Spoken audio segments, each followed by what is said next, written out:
أعوذ بالله من الشيطان الرجيم. بسم الله الرحمن الرحيم.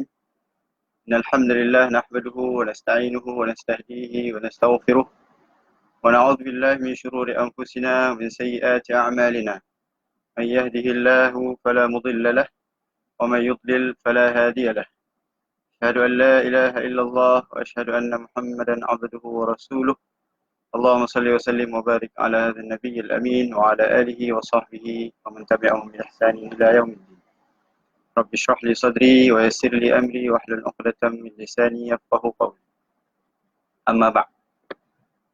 Para hadirin, tuan-tuan, para penonton yang dikasihi sekalian, InsyaAllah pada hari ini saya akan berkongsi berkaitan dengan satu kisah yang Allah SWT rekodkan di dalam surah Al-Kahfi, iaitu berkaitan dengan kisah Zulkarnain dan Ya'juj wa Ma'juj. Ya'juj dan Ma'juj. Ya Allah SWT firman dalam surah Al-Kahfi, surah Al-Kahfi ayat yang ke-64.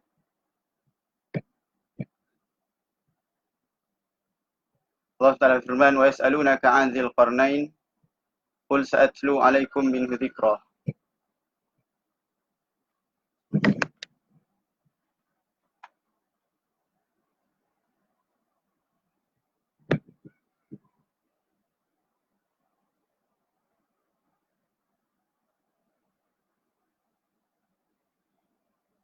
Ayat yang ke-83 sehingga ayat ke-98. Allah SWT berfirman, wa yas'alunaka 'an dzil qarnain qul sa'atlu 'alaikum minhu dzikra. Sungguhnya mereka bertanya kepada kamu wahai Muhammad mengenai Zulkarnain.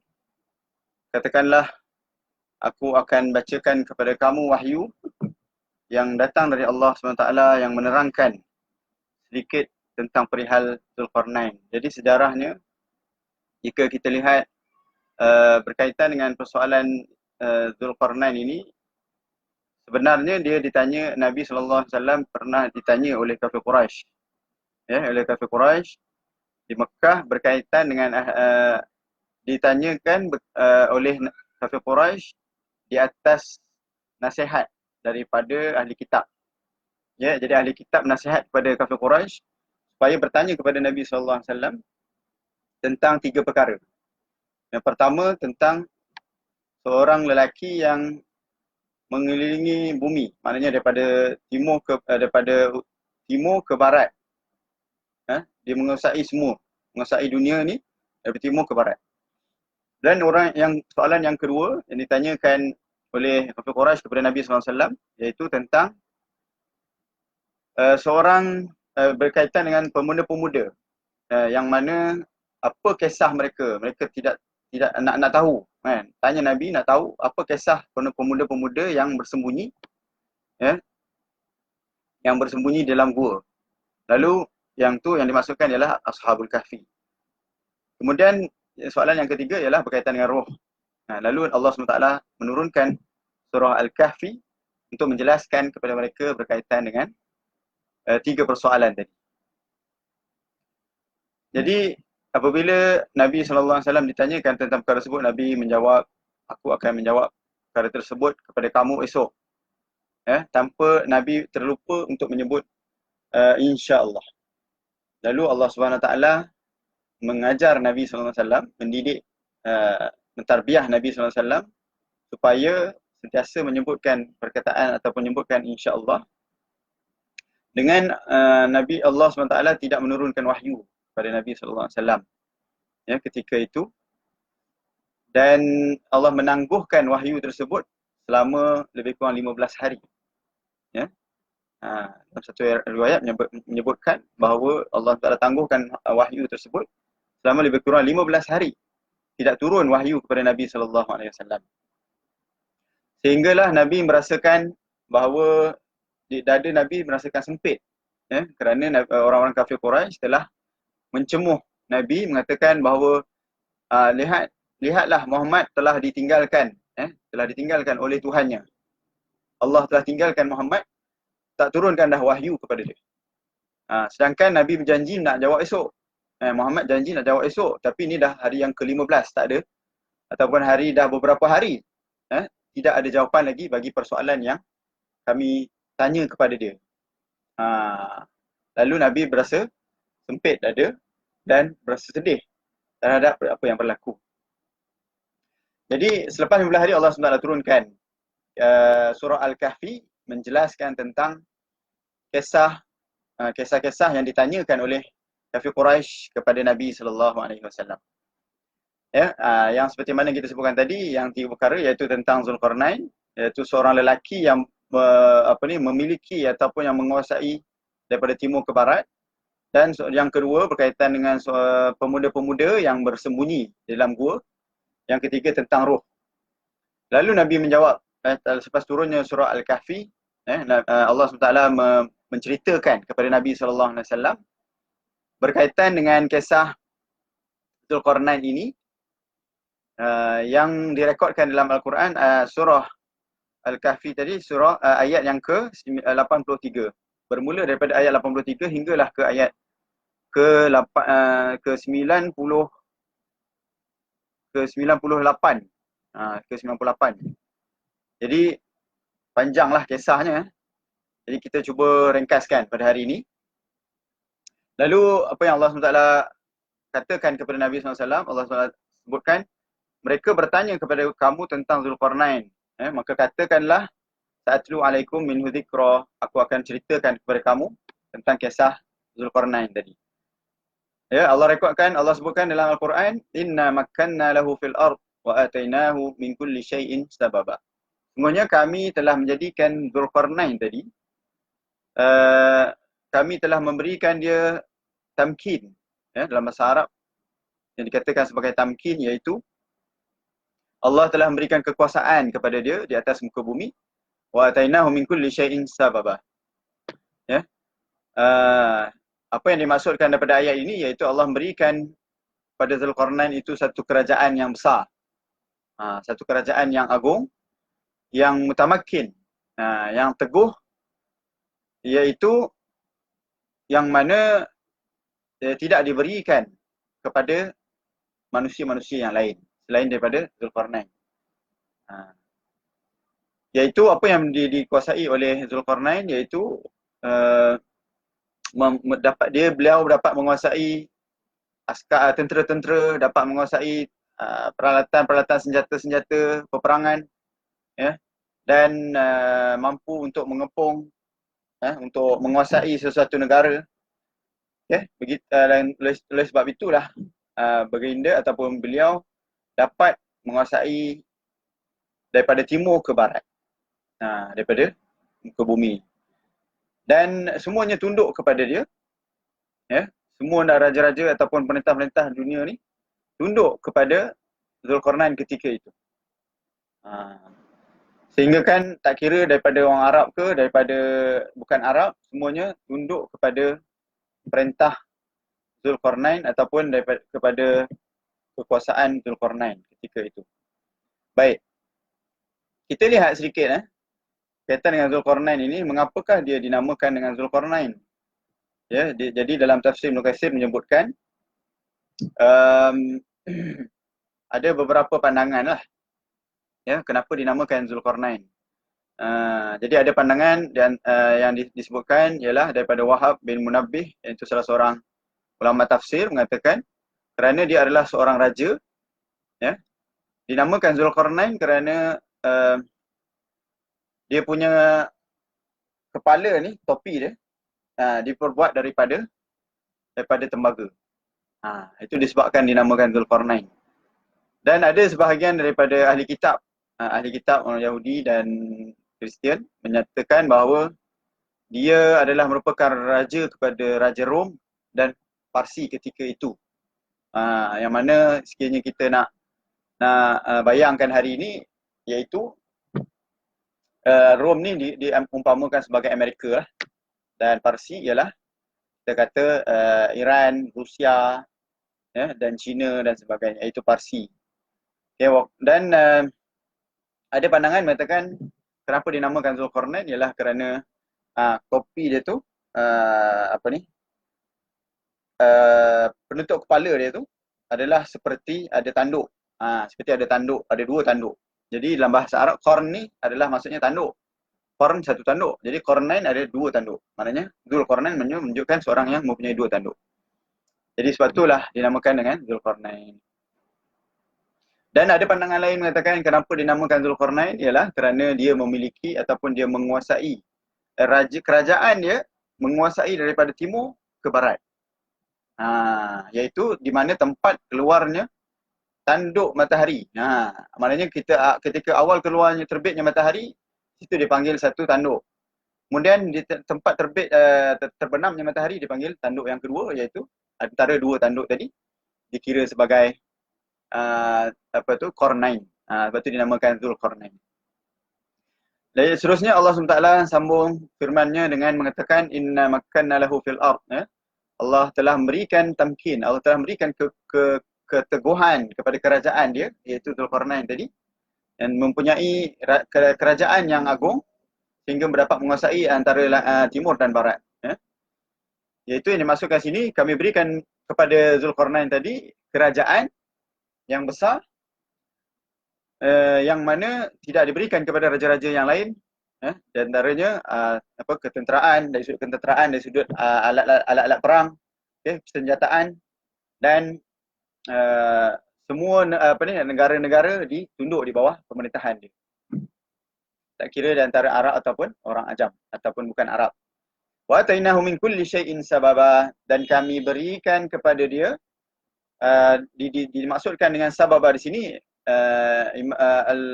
sahabat Ibn Abbas menyatakan, Ibn Abbas antaranya iaitu Ibn Abbas, Mujahid, Sa'id, Ibn Jubair dan beberapa orang tabi'in yang lain berpenangan bermaksud wa atainahu min kulli syai'in sababa ini, dan kami berikan baginya setiap sebab.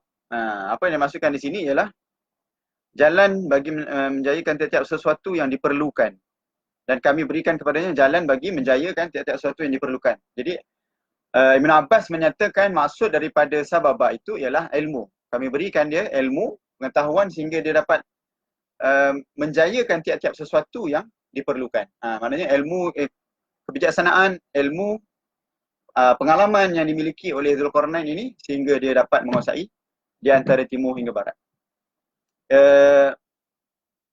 Pandangan lain daripada Qatadah di antara ulama tafsir juga, iaitu mengatakan wa atainahu min kulli syai'in sababa, ini bermaksud kami berikan kepada dia, iaitu kepada Dzulqarnain itu, dalam setiap perkara dia dapat tahu manazilal ard wa alamaha. Maknanya dia dapat tahu ceruk-ceruk jalan, kan?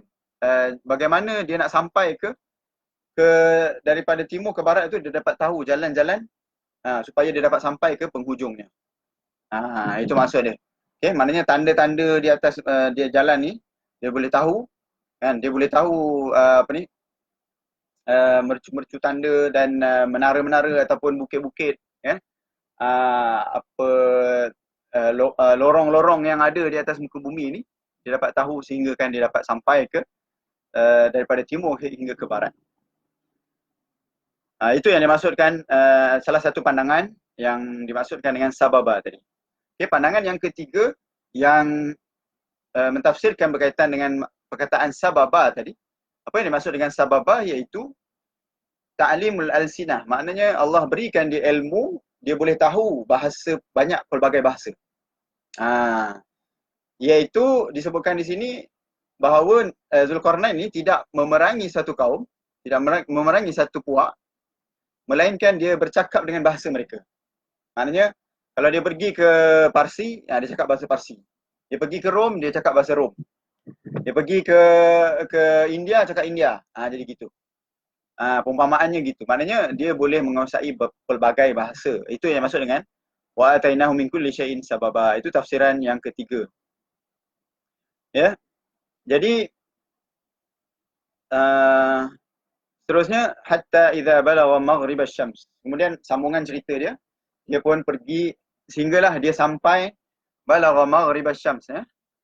Maknanya sehingga apabila ia sampai ke daerah matahari terbenam, tempat di mana matahari terbenam, apa yang berlaku di sebuah mata air yang hitam berlumpur. Disebutkan situ fi ainin hamiatin.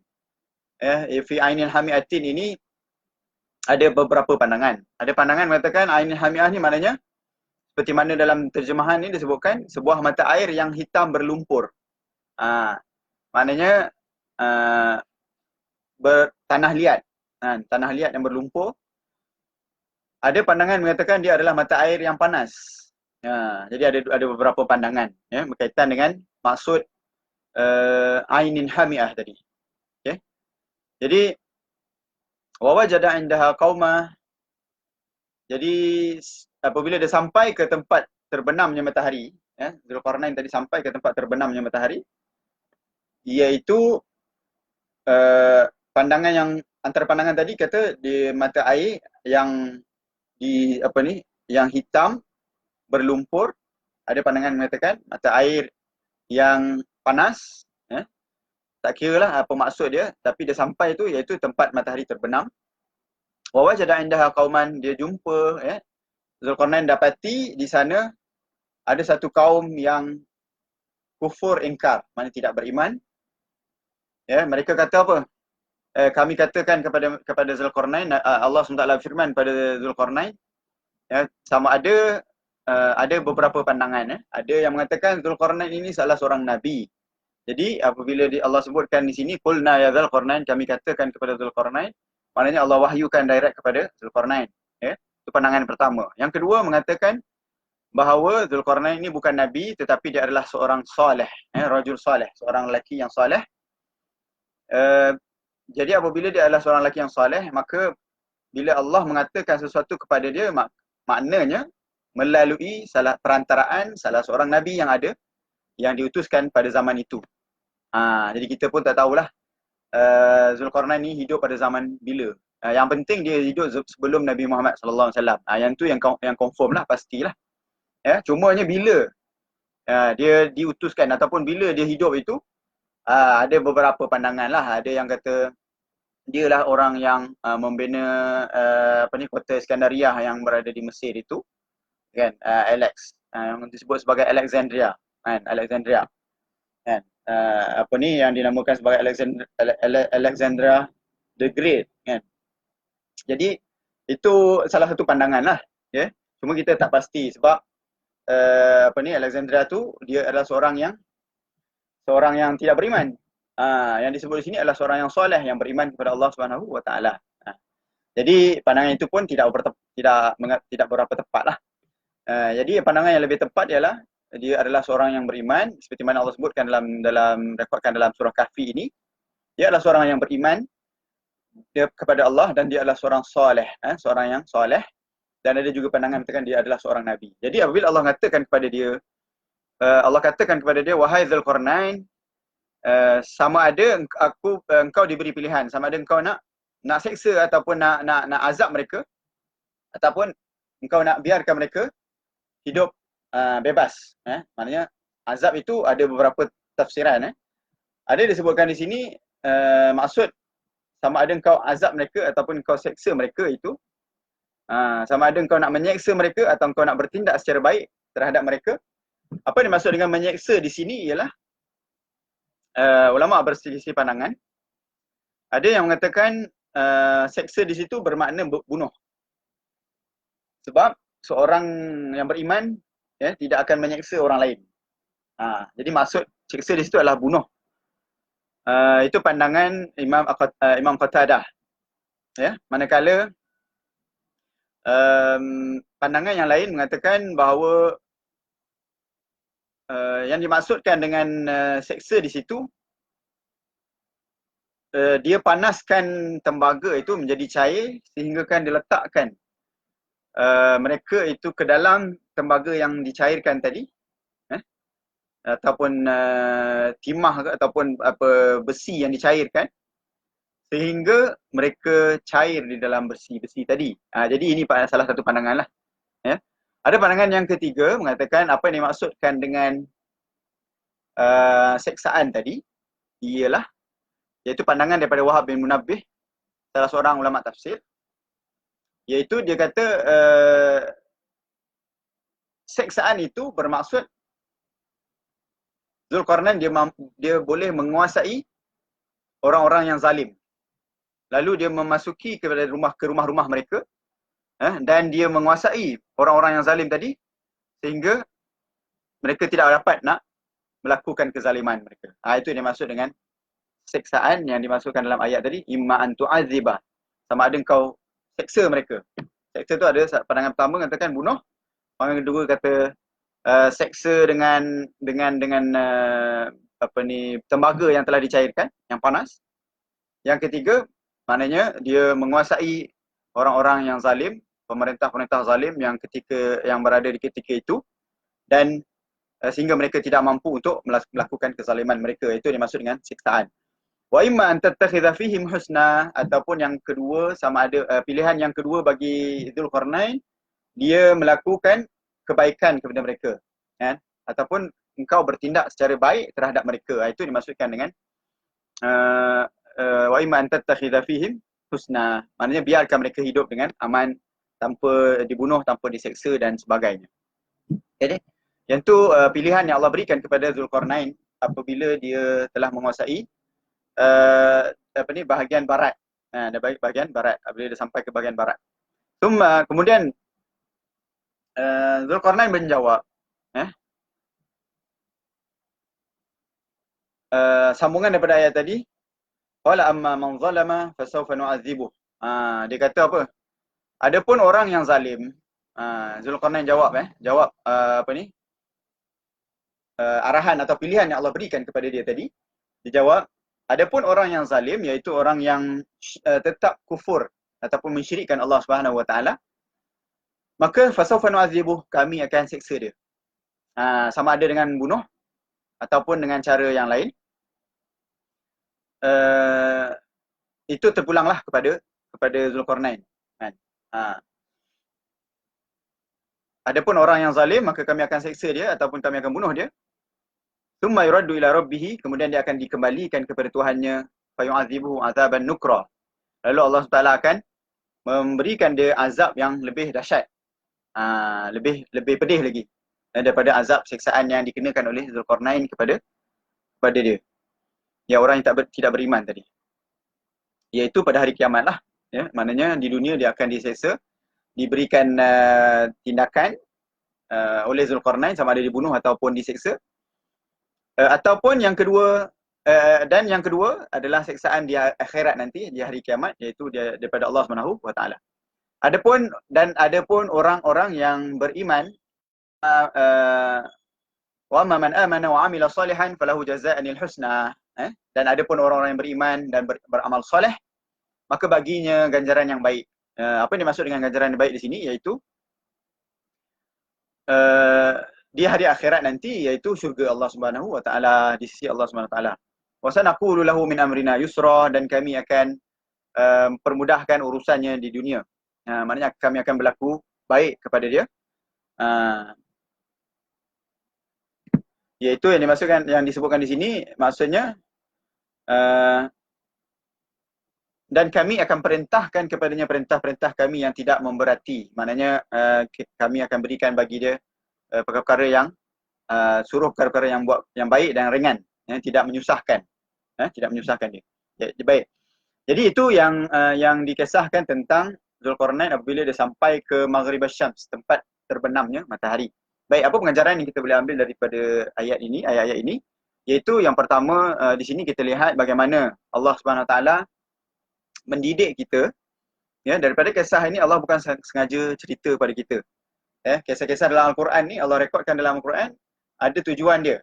Ya, di antara tujuannya supaya kita mengambil pengajaran daripada kisah-kisah ini.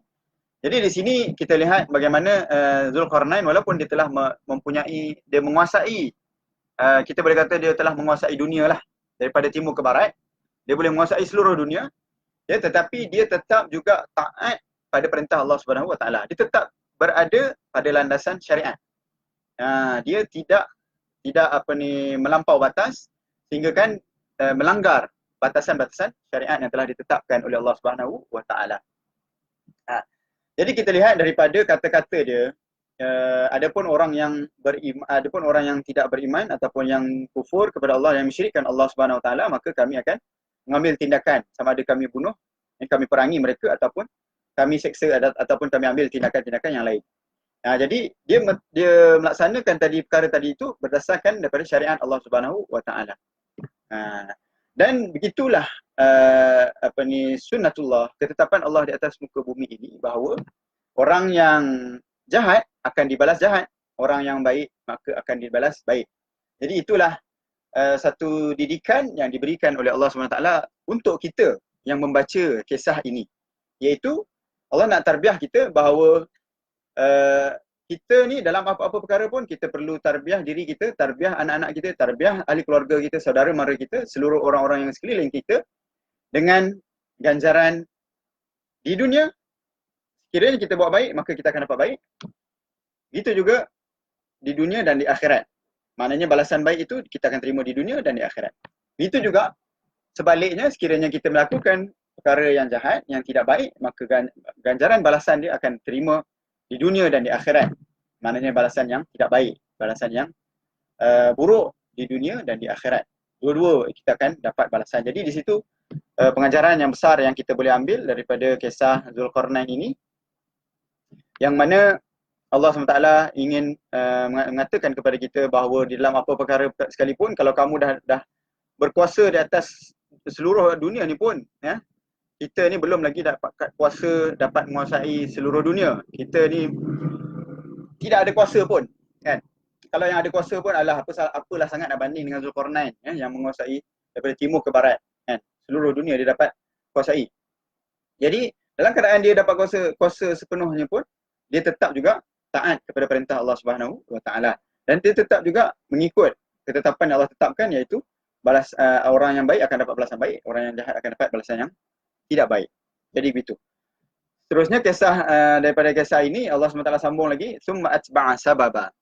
Baik, apa yang dimaksudkan dengan sababa tadi kita telah sebutkan, iaitu ada pandangan mengatakan sababa itu adalah ilmu yang Allah kurniakan kepada Zulkarnain sehingga dia dapat menjayakan setiap perkara yang ingin dilakukan.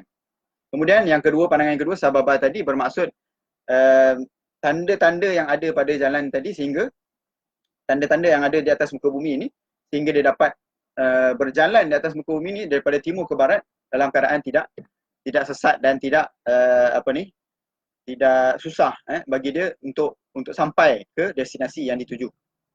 Jadi itu maksud summa atba'a sababa. Hatta idza balagha matli'a asy-syams, sehinggalah dia sampai ke tempat terbitnya matahari. Tadi tempat terbenam matahari. Sekarang tempat terbit pula, terbitnya matahari di bahagian timur. Jadi apabila dia sampai ke tempat terbitnya matahari, wajadaha tatlu'u ala qaumin lam naj'al lahum min duniha sitra. Yang disebutkan di sini dalam tafsiran Ibn Katsir menyebutkan bahawa wajadaha tatlu'u ala qaumin, dia mendapati matahari itu terbit pada kaum yang ataupun pada umat manusia yang lam naj'al lahum min duniha sitra, yang tidak ada binaan, maknanya tempat mereka hidup itu tidak ada binaan yang boleh melindungi mereka, dan tidak ada pokok-pokok, pohon-pohon pun tidak ada yang boleh melindungi mereka dengan bayang-bayang pohon tadi, dan boleh melindungi mereka daripada cahaya kepanasan matahari. Sa'id bin Jubair, salah seorang ulama tafsir, mengatakan apa yang dimaksudkan dengan ayat ini, iaitu mereka adalah kaum yang kemerah-merahan, kulit mereka kemerah-merahan, dan tinggi mereka ni kurang, maknanya mereka kurang tinggi. Mereka ni adalah golongan-golongan yang pendek-pendek, orang-orang pendek-pendek. Tempat tinggal mereka di dalam gua-gua. Ini tafsiran Sa'id bin Jubair. Dalam tempat mereka tinggal dalam gua. Kebanyakan mereka hidup dengan ikan, maknanya dengan tangkap ikan di lautan dan makan ikan. Ini sifat-sifat orang yang berada di bahagian timur, yang tempat yang Zulkarnain sampai. Yang tempat yang kedua iaitu tempat terbitnya matahari, kan. Jadi Kemudian ada tafsiran lain daripada Imam Al-Hasan, kalau tak silap saya Al-Hasan Al-Basri, Imam Al-Hasan Al-Basri menyatakan tentang ayat ini, iaitu dimaksudkan daripada lam naj'al lahu min duniha sitra, iaitu yang bermaksud tidak ada bangunan, sama lebih kurang macam tafsiran tadi. Ya, teman, maknanya tempat itu, tempat mereka duduki itu tidak ada bangunan. Maka apabila matahari terbit, mereka duduk ataupun mereka masuk ke dalam air untuk mengelakkan kepanasan matahari. Dan apabila matahari terbenam, mereka keluar, okay, dan mereka hidup selepas daripada matahari terbenam. Jadi gitu. Mereka memelihara kambing, memelihara binatang-binatang ternakan di tengah-tengah, kita boleh kata macam padang pasir lah. Yang hidup di tengah-tengah padang pasir, yang tidak ada bangunan, tidak ada tanaman, tidak ada pohon-pohon dan sebagainya. Baik. Kadzalika waqad ahatna bima ladaihi khubra. Sambungan daripada ayat tadi. Begitulah. Ya. Maksud dia iaitu demikianlah halnya, dan sungguhnya kami mengetahui secara meliputi akan segala apa yang ada padanya. Ini ulama tafsirkan bahawa Allah SWT mengetahui apa yang diketahui ataupun yang berlaku kepada mereka. Kepada Zulkarnain dan tentera-tentera dia. Ya, Allah tahu segala-galanya. Okay.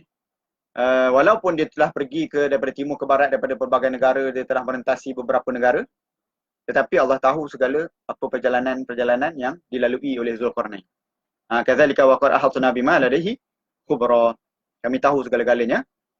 La yakhfa 'alaihi syai'un fil ardi wala fis sama'. Ini dalam ayat Quran, dalam ayat lain Allah menyatakan bahawa tidak ada sesuatu pun yang tersembunyi. Tidak ada sesuatu pun yang sembunyi daripada Allah SWT, daripada bumi ataupun apa yang ada di langit. Baik. Tsumma atba'a sababa, kemudian sambung lagi kisah dia. Tsumma atba'a sababa, kemudian dia berpatah balik menuju jalan yang lain. Ini diterjemahkan di sinilah. Okay. Maknanya dia patah balik, dia pergi ke jalan yang, ikut jalan yang lain pula. Tsumma atba'a sababa hatta idza balagha baina as-saddain. Sehingga apabila ia sampai di antara dua gunung, ya, baina as-saddain, wajada min dunihima, hatta idza balagha baina as-saddain wajada min dunihima qauman la yakaduna yafqahuna qawla. Yang bermaksud, sehingga apabila dia sampai di antara dua gunung, dia dapati di sisinya satu kaum. Dia dijumpa satu kaum, satu puak, satu jenis manusia, yang hampir-hampir mereka tidak dapat memahami perkataan. Apa yang dimaksudkan di sini? Okay, ulama tafsirkan apa yang dimaksudkan di sini ialah kerana mereka ni tidak faham bahasa, tak faham bahasa orang lain. Dia faham bahasa dia je. Jadi ada satu golongan di antara dua gunung, satu puak manusia di antara dua gunung, duduk tengah-tengah tu. Okey. Antara dua gunung tu. Mereka ni tak faham bahasa orang lain. Mereka faham bahasa mereka saja. Kerana apa? Kerana susahnya slang bahasa mereka ni, satu. Dan yang kedua, kerana jauhnya mereka daripada manusia yang lain. Mereka tidak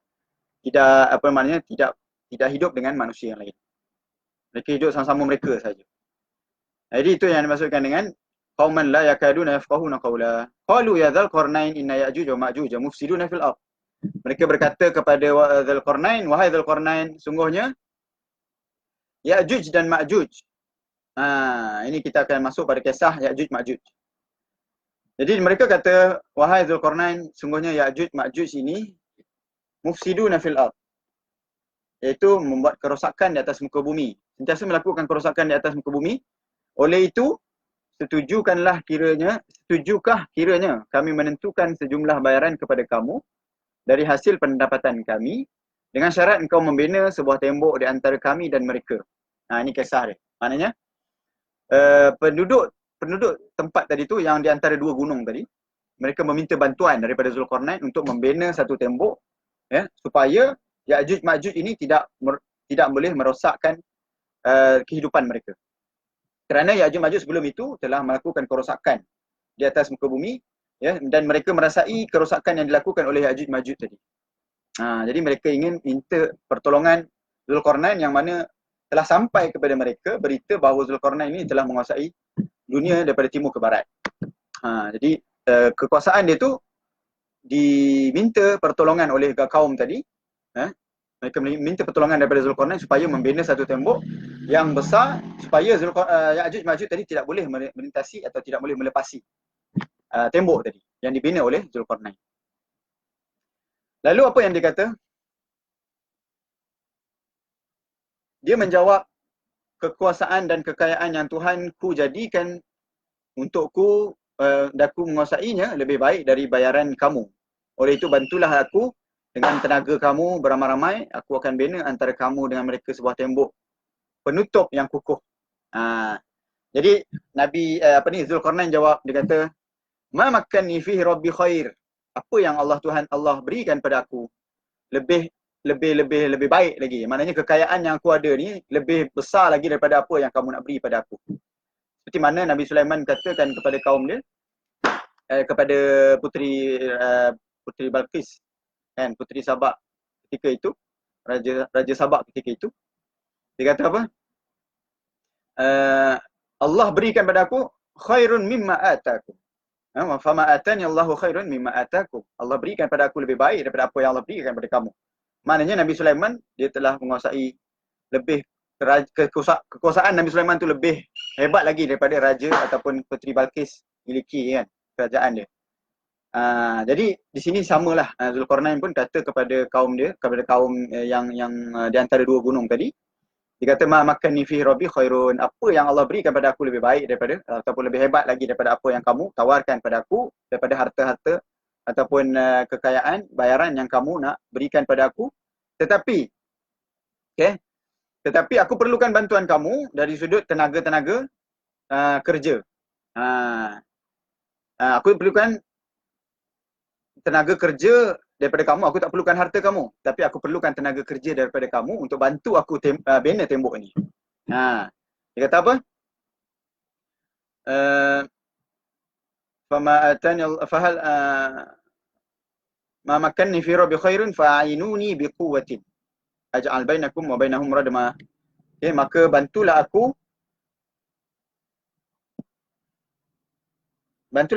dengan tenaga kamu beramai-ramai, aku akan bina antara kamu dengan mereka sebuah tembok penutup yang kukuh. Jadi itu yang dimaksudkan dengan a'inuni biquwwatin aj'al bainakum wa bainahum radma. Ulama tafsir mengatakan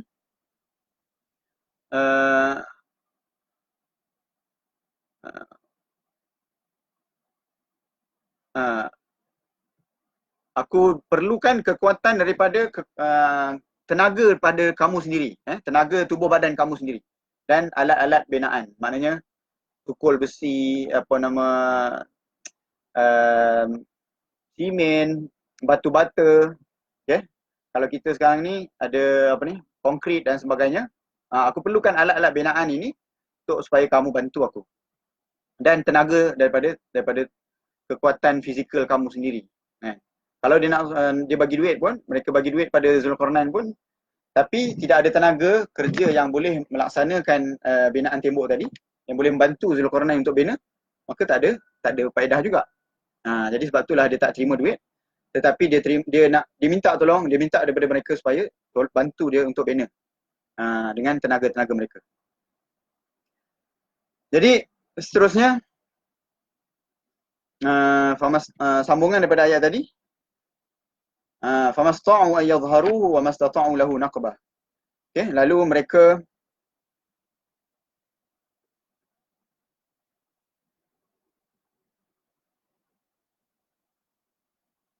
atuni zubaral hadid, sambungan dia. Atuni zubaral hadid, iaitu maksudnya bawakanlah kepada aku ketul-ketul besi, sehingga apabila ia terkumpul separas tingginya menutup lapangan antara dua gunung itu, dia pun perintahkan pada mereka membakarnya dengan berkata, tiuplah dengan alat-alat kamu, sehingga apabila ia menjadikannya merah menyala seperti api, berkatalah dia, maknanya Zulkarnain kata, bawalah tembaga cair supaya aku tuangkan ke atasnya. Ini cara dia nak buat bina tembok. Jadi awal-awal tu, mula-mula dia bina dia macam mana? Dia dengan cara Atuni zubaral hadid. Dia bawakan satu, disebutkan di sini, iaitu ketul-ketul besi. Bawakan ketul-ketul besi, sehingga dikumpulkan ketul-ketul besi tadi separas tingginya, tinggi seperti tingginya gunung tadi. Maknanya antara dua gunung tu dia bawa besi yang sama tinggi, sama tinggi dengan gunung. Jadi bila dah separas sama tinggi dengan gunung tadi, lalu dia pun panaskan, bakar besi-besi tadi. Dengan membakar besi-besi tadi, dia panaskan besi supaya besi-besi tadi cair. Kemudian tiuplah dengan alat-alat kamu. Dia suruh, Zulkarnain suruh kaum dia tadi supaya tiup dengan alat-alat dia yang ada sehingga menjadi merah menyala. Dia bakar besi itu sehingga cair dan ditiupkan pula kan, dengan api, dengan alat-alat yang mereka miliki sehinggalah merah menyala besi tadi. Okay, seperti api. Lalu dia kata, bawakan tembaga yang cair supaya aku tuangkan ke atasnya. Maknanya selepas di besi-besi itu dibina, dah cair dan di merah menyala, dah dipanaskan dan merah menyala, lalu diminta untuk tuangkan tembaga yang cair ke atas besi-besi tadi.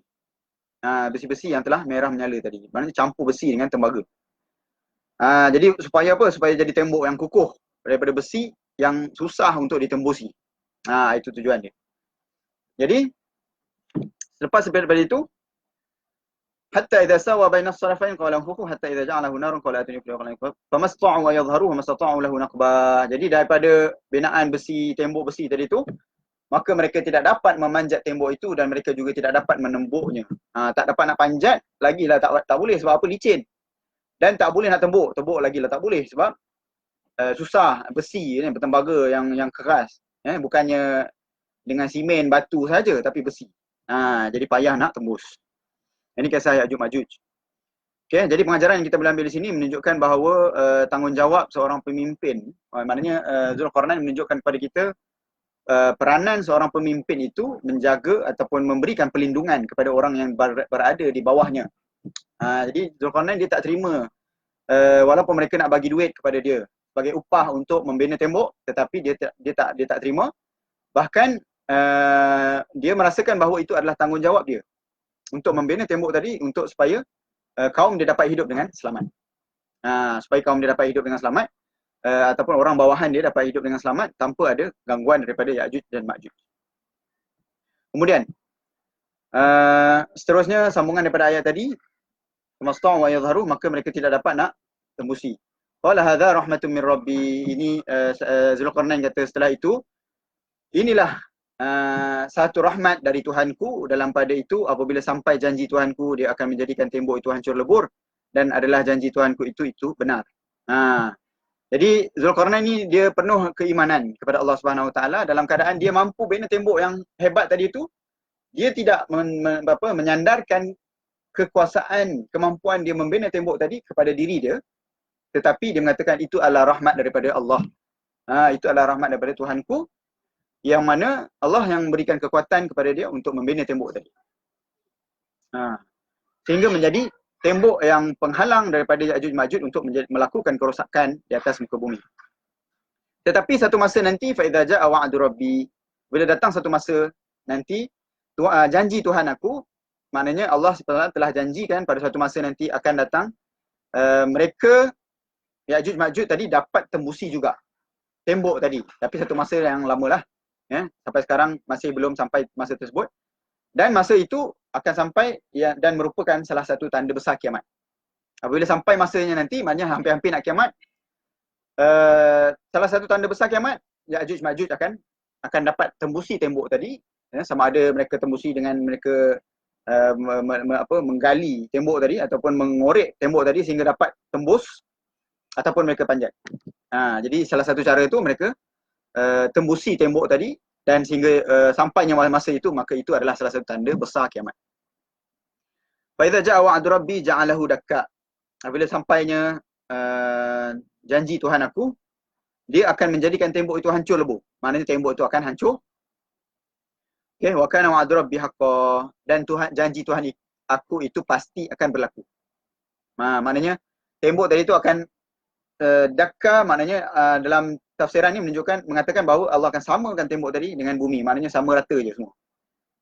Tembok tadi yang tinggi-tinggi tadi, tinggi macam gunung tadi, dia akan Allah samakan dengan permukaan bumi. Maknanya tidak ada dah tembok tu hancur habis. Hancur lebur, Yajuj Majuj boleh melata di atas muka bumi dan buat kerosakan di atas muka bumi. Itu salah satu tanda besar kiamat. Jadi menunjukkan kepada kita bahawa dalam beberapa hadis yang disebutkan tentang kisah Yajuj Majuj ini adalah Nabi SAW katakan bahawa Yajuj Majuj ini pernah satu hari Nabi SAW terjaga daripada tidur dan mengatakan dalam keadaan cuak. Nabi kata apa?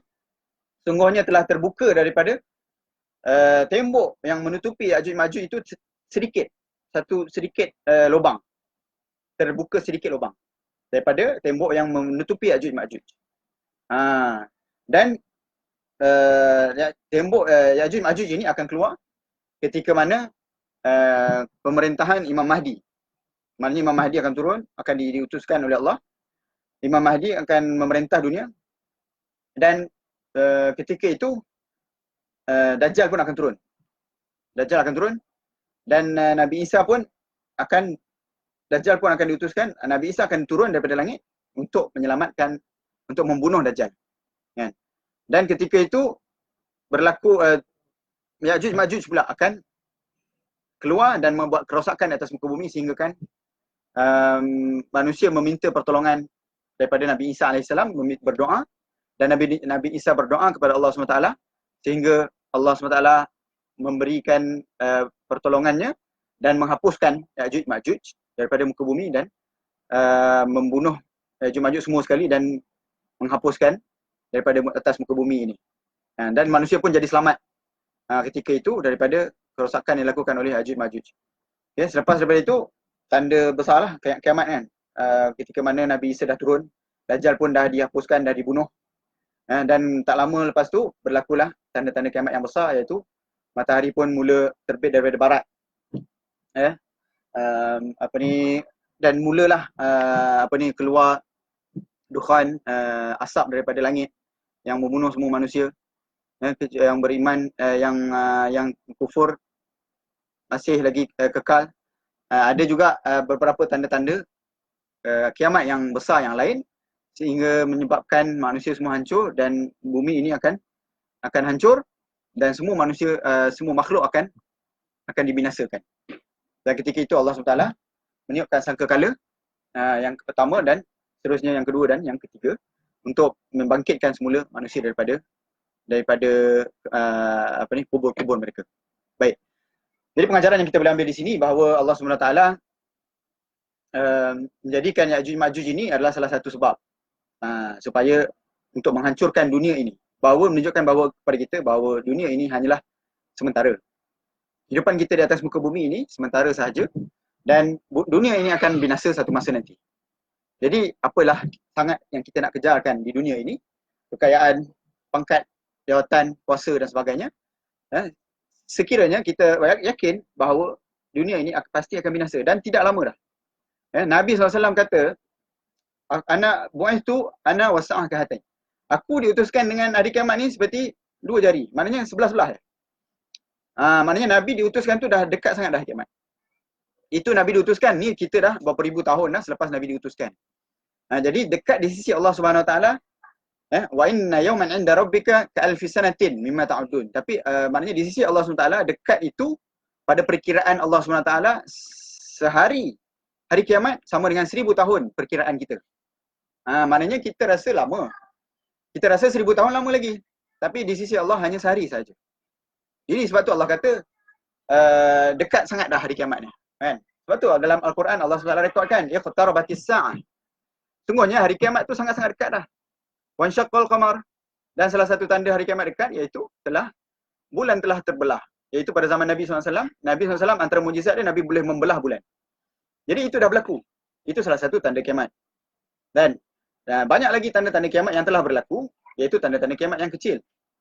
Iaitu apabila zina berleluasa. Apabila amanah ini diberikan kepada orang yang tidak layak, orang yang bukan ahlinya. Itu salah satu tanda kiamat. Ya. Maknanya amanah pemerintahan dunia ini telah diberikan pada orang yang bukan ahlinya. Orang-orang yang tidak layak memerintah dunia. Mereka yang rasuah, mereka yang zalim, mereka yang tidak memahami agama, yang tidak melaksanakan syariat Allah di atas muka bumi ini, mereka lah yang menguasai dunia, yang memerintah dunia pada hari ini. Jadi itu salah satu tanda kiamat. Dan banyak lagi tanda-tanda kiamat yang lain. Yang mana telah berlaku pun pada zaman kita ini, menunjukkan kepada kita bahawa kiamat tidak lama lagi, maknanya kiamat sudah hampir, sangat-sangat hampir. Cuma hanya apa yang perlu kita lakukan ialah kita hanya perlu sentiasa bersedia. Dan sentiasa bersedia dalam apa sahaja yang kita lakukan, kita sentiasa bersedia bahawa bila-bila akan boleh berlaku kiamat. Jadi itu salah satu pengajaran yang sangat besar yang kita boleh ambil daripada kisah Zulkarnain dan Ya'juj dan Ma'juj, seperti mana yang dikisahkan oleh Allah SWT dalam surah Kahfi. Sebab itulah kita disunatkan untuk membaca surah Kahfi pada setiap hari Jumaat. Di antara salah satu hadis yang Nabi riwayatkan dan Nabi sebutkan bahawa barang siapa yang membaca surah Al-Kahfi, maka pada hari Jumaat, maka surah Kahfi itu akan adha'a lahu ma bainal jum'atain.